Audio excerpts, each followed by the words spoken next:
Good afternoon. While I'm currently the director of the Center for Innovation and College Admissions, my name is Erwin Hesse. I am here today to share my personal journey in K through 12 and why this bill is essential. As a former first-generation low-income Latino male from Wheaton, Maryland, and I was born in Tacoma Park, as Delegate mentioned earlier about Tacoma Park comment.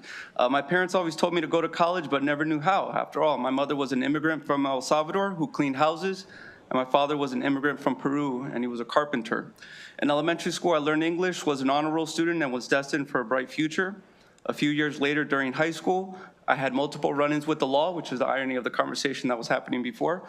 Was suspended from high school over 20 times and had a 1.3 GPA.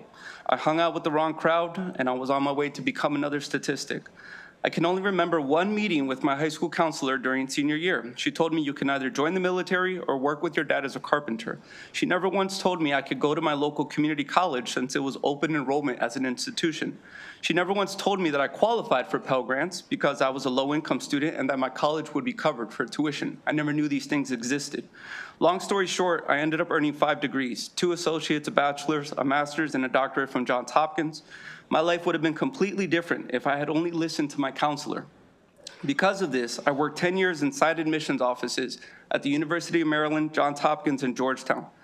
I now have the knowledge and experience, both personally and professionally, to know that a direct admission policy in this state is exactly what we need today.